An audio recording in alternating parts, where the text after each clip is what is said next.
Hello students, साधना channel में एक बार फिर आप सबका स्वागत है। बच्चों, आज हम क्लास 7th की दिव्यमणि पुस्तक का षोडशः पाठः आपको स्पष्ट करेंगे। षोडशः पाठ का मतलब होता है लेसन 16 या पाठ 16। पाठ का नाम है रमायः गृहम्, रमा का घर। इसमें षष्ठी विभक्ति संबंध कारक का प्रयोग किया गया है, यानी कि अगर हम विभक्ति में कहें तो ये आपकी षष्ठी विभक्ति है, और कारक में यदि आपसे कहा जाए तो ये संबंध कारक है। तो संबंध कारक या षष्ठी विभक्ति की जो पहचान के परसर्ग होते हैं, विभक्ति चिन्ह होते हैं, वो आपके होते हैं का, की, के, रा, री, रे, ना, नी, ने। इस तरह के परसर्गों का प्रयोग षष्ठी विभक्ति या संबंध कारक में किया जाता है। अब रमा यहाँ भी ये आकारांत रमा का षष्ठी विभक्ति का एक वचन है, तो रमा का घर। तो इसलिए इस पूरे पाठ में आपको षष्ठी विभक्ति या संबंध कारक का प्रयोग ही दिखाई देगा कि किस तरह से हमें इसका प्रयोग करना चाहिए। तो देखिए अर्थ, एतत् रमायाः गृहम् अस्ति, यह रमा का घर है। रमा मम विद्यालयस्य उत्तमा छात्रा अस्ति, रमा मेरे विद्यालय की उत्तम छात्रा है। उत्तम का मतलब श्रेष्ठ छात्रा, उत्तम छात्रा है। तस्य जनकः श्री रविशंकरः चिकित्सालयस्य अध्यक्षः अपि अस्ति, उसके पिता श्री रविशंकर चिकित्सालय के अध्यक्ष भी हैं। तस्य अम्बा श्रीमती लता अस्ति, उसकी माता श्रीमती लता है। रमायाः अम्बा बालिका महाविद्यालयस्य प्राचार्या अस्ति, रमा की माताजी बालिका महाविद्यालय की प्रधानाचार्या है। सा नारी शक्ति मोर्चायाः अध्यक्षा अपि अस्ति, वह नारी शक्ति मोर्चा की अध्यक्ष भी है। मतलब एक संस्था है, जैसे नारी शक्ति मोर्चा एक संस्था है, तो इस नारी शक्ति मोर्चा की वे अध्यक्ष भी हैं। रमायाः अनुजः सोमेश्वरः षष्ठी कक्षायाः छात्रः अस्ति, रमा का अनुजः कहते छोटा भाई, अग्रज होता तो वो बड़ा भाई होता, तो रमा का छोटा भाई सोमेश्वर छठी कक्षा का छात्र है। छठी का मतलब 6 क्लास का स्टूडेंट, तो छठी कक्षा का छात्र है। रमायाः एकः श्वा अपि अस्ति, रमा का एक कुत्ता भी है।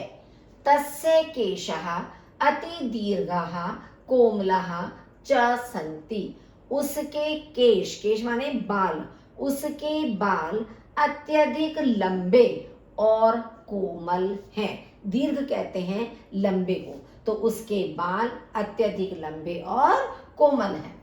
तस्य केशानां वर्णः श्वेतः अस्ति, उसके बालों का रंग सफेद है। रमायाः परिवारः लघु आदर्शः च अस्ति, रमा का परिवार लघु माने छोटा और आदर्श है, तो रमा का परिवार छोटा और आदर्श है।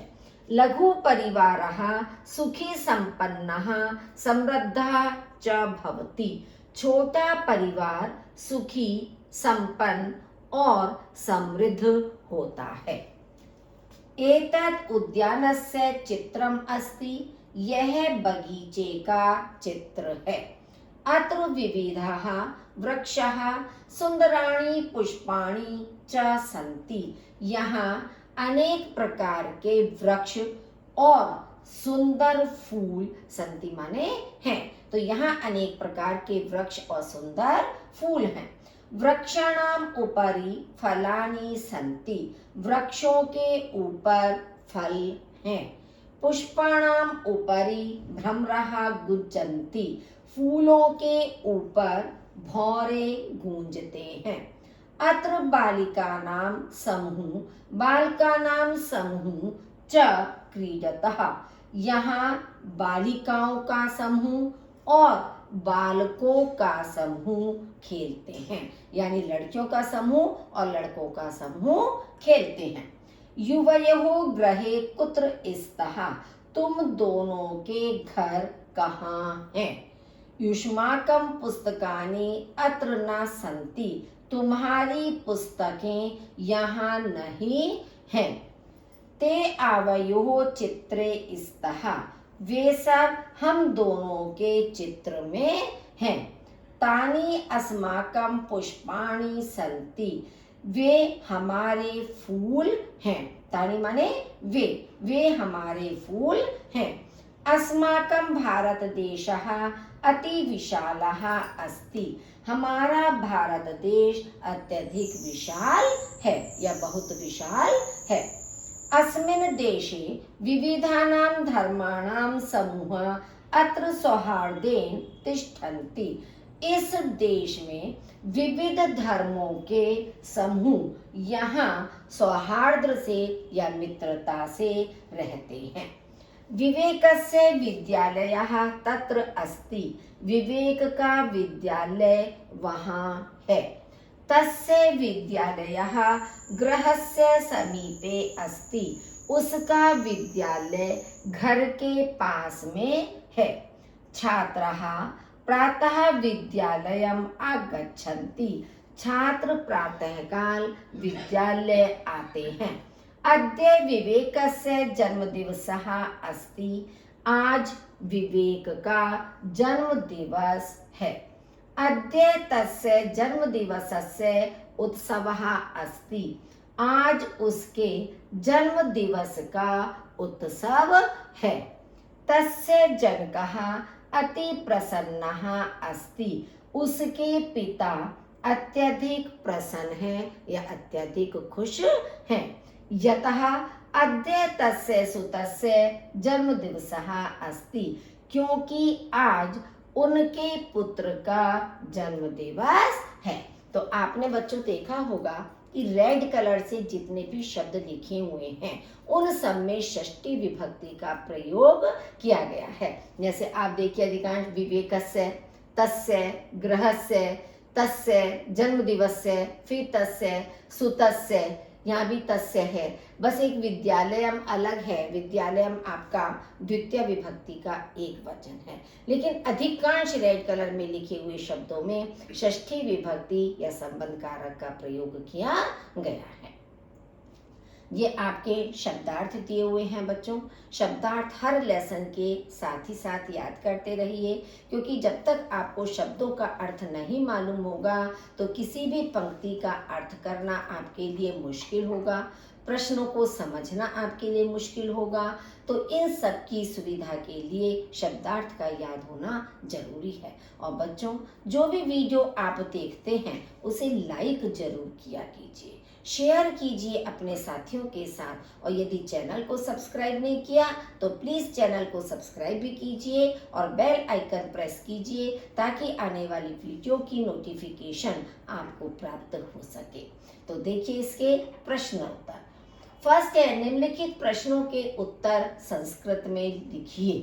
ठीक है, अब यहाँ पे उत्तर संस्कृत लिखत, ये एक मिस्टेक है, क्योंकि जब प्रश्न आपका संस्कृत में यहाँ दिया है कि अधोलिखितानां प्रश्नानां उत्तराणि संस्कृते लिखत, तो यहाँ होना चाहिए था निम्नलिखित प्रश्नों के उत्तर संस्कृत में लिखिए।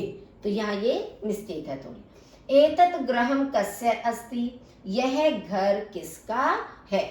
एतत् गृहं रमायाः अस्ति, यह घर रमा का है।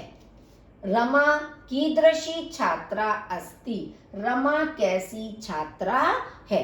रमा उत्तमा छात्रा अस्ति, रमा उत्तम छात्रा है। रमायाः जनकस्य किम नाम अस्ति, रमा के पिता का क्या नाम है। रमायाः जनकस्य नाम श्री रविशंकरः अस्ति, रमा के पिता का नाम श्री रविशंकर है। लता का अस्ति, लता कौन है। लता रमायाः जननी अस्ति, लता रमा की माता है। रमायाः परिवारः कीदृशः अस्ति, रमा का परिवार कैसा है। रमायाः परिवारः लघु आदर्शः च अस्ति, रमा का परिवार छोटा और आदर्श है। कीदृशः परिवारः संपन्नः समृद्धः च भवति, कैसा परिवार संपन्न और समृद्ध होता है। लघु परिवारः संपन्ना समृद्धा च भवति, छोटा परिवार संपन्न और समृद्ध होता है। बच्चों यहाँ पर समृद्धा के आगे विसर्ग लगाने दिवे रह गए हैं, तो समृद्धा के आगे आप विसर्ग और लगा लीजिए। पुष्पाणाम ऊपरी के गुंजन्ति, फूलों के ऊपर कौन गूंजते हैं। पुष्पाणाम ऊपरी भ्रमरः गुंजन्ति, फूलों के ऊपर भौरे गूंजते हैं। विवेकस्य विद्यालयः कुत्र अस्ति, विवेक का विद्यालय कहाँ है। विवेकस्य विद्यालयः तस्य गृहस्य समीपे अस्ति, विवेक का विद्यालय उसके घर के पास में है। अद्य कस्य जन्मदिवसः अस्ति, आज किसका जन्मदिवस है। अद्य विवेकस्य जन्मदिवसः अस्ति, आज विवेक का जन्मदिवस है। सोमेश्वरः कः अस्ति, सोमेश्वर कौन है। सोमेश्वरः रमायाः अनुजः अस्ति, सोमेश्वर रमा का छोटा भाई है। या आप इसका उत्तर ये भी दे सकते हो, सोमेश्वरः षष्ठी कक्षायाः छात्रः अस्ति, सोमेश्वर षष्ठी यानी 6th क्लास का विद्यार्थी है। निम्नलिखित वाक्यों में कोष्ठक से उचित शब्द चुनकर रिक्त स्थानों की पूर्ति कीजिए। अब हर कोष्ठक में आपके 2-2 शब्द दिए हुए हैं। अब यह आपको देखना है कि कहाँ पर पंक्ति के अर्थ के अनुसार कौन सा उचित शब्द आपको चयन करना है। तत्र वानरः वृक्षेषु वसन्ति, वहाँ बंदर वृक्षों पर रहते हैं। तो वृक्षेषु सप्तमी विभक्ति का बहुवचन आएगा, वृक्षा नाम होगा तो ये षष्ठी का बहुवचन है यानी वृक्षों का। तो वृक्षों का से हमारा अर्थ नहीं बन रहा है कि वहां बंदर वृक्षों पर रहते हैं, तो ये आपका वृक्षेषु आएगा। भ्रमरः कमलेषु गुंजन्ति, भौरे कमलों पर गूंजते हैं। अब भ्रमरः जब बहुवचन है तो आपका उत्तर भी बहुवचन गुंजन्ति होगा, गुंजतः नहीं होगा, मध्यम पुरुष नहीं आएगा क्योंकि ये प्रथम पुरुष का है। जनः सरोवरे स्नानं कुर्वन्ति, लोग सरोवर में स्नान करते हैं। तो जनः आएगा क्योंकि कुर्वन्ति के अनुसार कर्ता आपका जनः, जनान तो आपका द्वितीय विभक्ति का बहुवचन हो गया यानी मनुष्यों को, वह से हो गया। लेकिन यहाँ पर क्या आएगा कि लोग सरोवर में स्नान करते हैं। भारतस्य सैनिका वीरः भवन्ति, भारत के सैनिक वीर होते हैं। तो भवन्ति आएगा क्योंकि वीरः बहुवचन है, तो बहुवचन के अनुसार क्रिया भी बहुवचन आपकी लगेगी, जबकि भवसी मध्यम पुरुष का एक वचन है।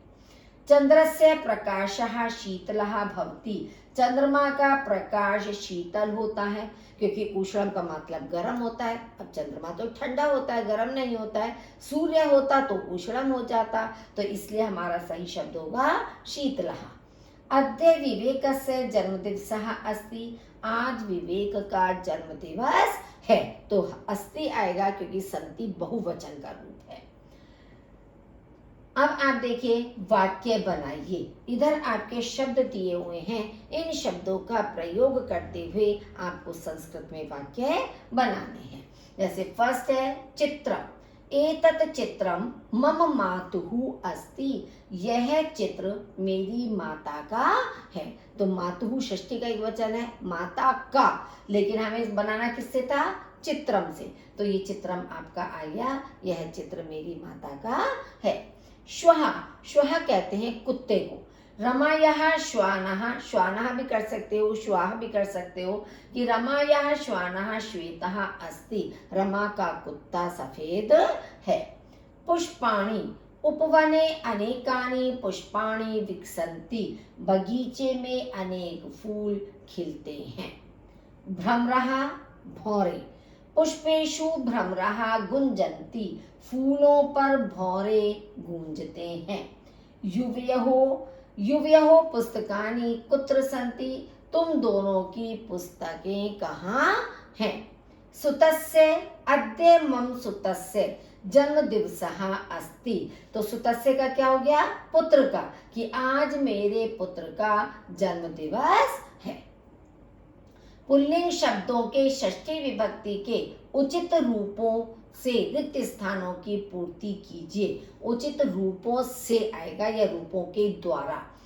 शब्द ये दिए हैं नरः, अकारांत शब्द है, तो नरः का होता है नरस्य, नरयोः, नराणाम्।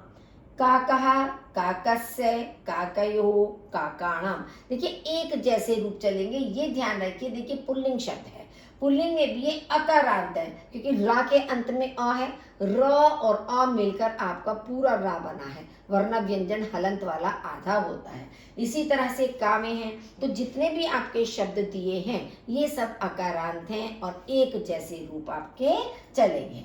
ये है आपका कृष्णः, कृष्णः का कृष्णस्य, कृष्णयोः, कृष्णाणाम्। अश्वः, अश्वस्य, अश्वयोः, अश्वाणाम्। अजः, अजस्य, अजयोः, अजानाम्।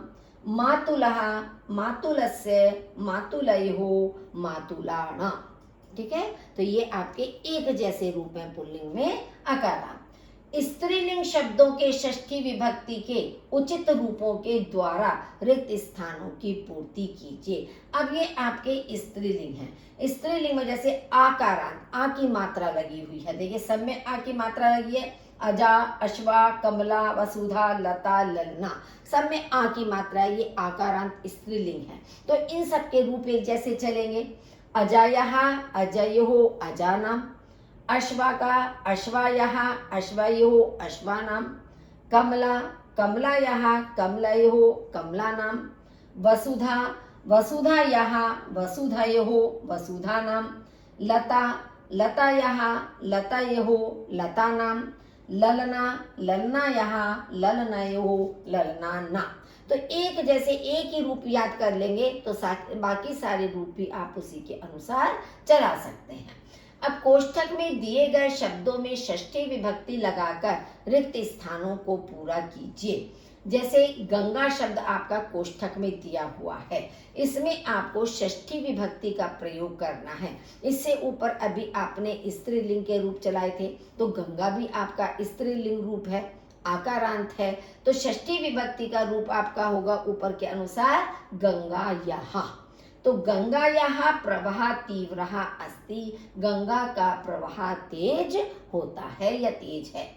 वृषभः, कृषकस्य या कृषकाणां सहायकाः भवन्ति। अब ब्रैकेट में आपका दिया था कृषक, कृषक का मतलब होता है किसान, और वृषभ का मतलब होता है बैल, जिनसे कि किसान अपने खेतों को जोतते हैं बैलों के माध्यम से। तो बैल किसान के या किसानों के सहायक होते हैं। दोनों शब्द आप भर सकते हो, एक वचन का रूप भी लिख सकते हो कृषकस्य, और बहुवचन का रूप भी लिख सकते हो कृषकाणां। तो बैल किसान के या किसानों के सहायक होते हैं। पशूनां भोजनम घ्रासः भवन्ति। अब पशु उकारांत शब्द है, तो यहाँ पर भवन्ति क्योंकि बहुवचन रूप है, तो इसलिए हमें बहुवचन का रूप ही लगाना है कि पशूनां, पशुओं का भोजन घास होती है, कि पशुओं का भोजन क्या है, घास है। अजा, लतायाः पत्राणि खादति। अजा माने बकरी, लताया माने लता के, जो होता है ना पेड़ पौधों की लताएं होती हैं, बेल होती हैं, कोमल पत्तियां, तो बकरी लता के पत्ते खाती है। तो लता आपका देखेंगे आकारांत स्त्रीलिंग रूप है, तो जैसे यहाँ गंगा यहाँ किया था ऐसे ही यहाँ पर हो जाएगा लता यहाँ। वयं तत्र पुष्पाणां शोभां पश्यामः। हम सब वहाँ फूलों की शोभा देखते हैं। फूलों की, तो बहुवचन रूप आ जाएगा पुष्प का, पुष्पाणां। नालंदा विद्यायाः प्रसिद्ध स्थानम अस्ति। नालंदा विद्या का प्रसिद्ध स्थान है। तो विद्या भी आप देखिए स्त्रीलिंग रूप है, तो विद्या यहाँ, जैसे लता यहाँ था, गंगा यहाँ था, वैसे ही विद्या यहाँ। अद्य विवेकस्य जन्मदिवसः अस्ति। आज विवेक का जन्म दिवस है। तो विवेक आपका अकारांत है, विवेकस्य हो जाएगा, जैसे ऊपर आपने अश्वस्य काकस्य करा था। भरतस्य अग्रजः रामः आसीत्। भरत के बड़े भाई राम थे, तो भरतस्य आपका हो गया कृष्णस्य की तरह ही। सुंदराणि पुष्पाणि च सन्ति। सुंदर फूल हैं। अस धातु का अस्ति स्तः सन्ति होता है, तो यहाँ पर सन्ति बहुवचन है।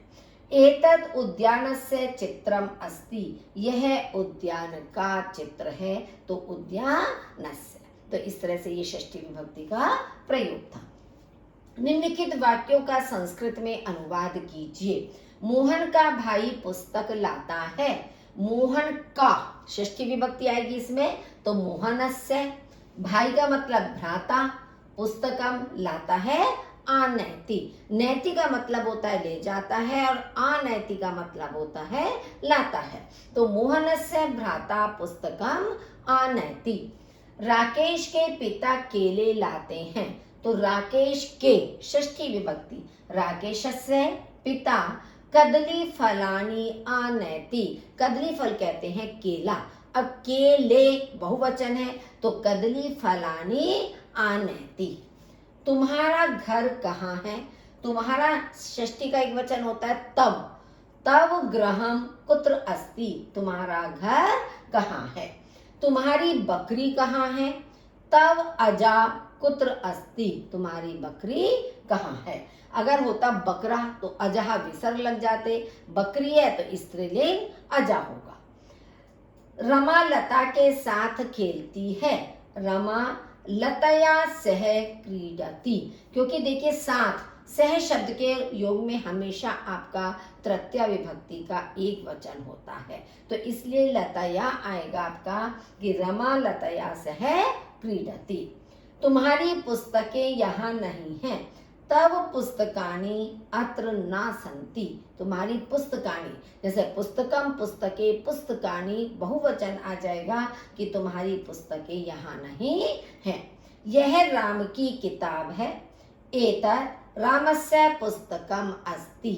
यह राम की किताब है। यह फूल का चित्र है। यह की संस्कृत होती है एतत्। पुष्पस्य चित्रम अस्ति। यह पुष्प का चित्र है। यह फूल का चित्र है। फूलों के ऊपर भौरे गूंजते हैं। देखिए फूलों पर बड़े ऊ की मात्रा होगी, छोटे ऊ की नहीं। ये हो गया फूलों, और हम देखिए जब उच्चारण करते फूलों नहीं कहते फूलों, तो बड़े ऊ की मात्रा कर लीजिए। ये फूलों के ऊपर भौरे गूंजते हैं। पुष्पेषु उपरि भ्रमरः गुंजन्ति। यह राकेश का विद्यालय है। एतत् राकेशस्य विद्यालयम् अस्ति। नेक्स्ट है बहुविकल्पीय प्रश्न। रमायाः पदे का विभक्ति ही अस्ति। रमा के, रमा यहाँ शब्द पद में कौन सी विभक्ति है, तो ये आपका हो गया षष्ठी विभक्ति।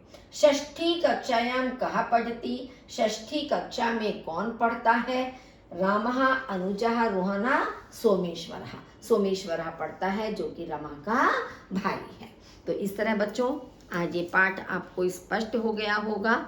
कुछ भी अगर समझने में परेशानी होती है तो वीडियो को आप 2 बार 3 बार जब तक चाहें तब तक सुन सकते हैं, जब तक आपको क्लियर नहीं हो जाता है। और फिर भी यदि कोई समस्या आपके सामने आती है तो आप कमेंट बॉक्स में लिखकर मुझसे पूछ सकते हैं, अपनी समस्या का समाधान कर सकते हैं। वीडियो को लाइक ज़रूर कीजिए, सब्सक्राइब कीजिए चैनल को। सुनने के लिए आपका बहुत बहुत धन्यवाद।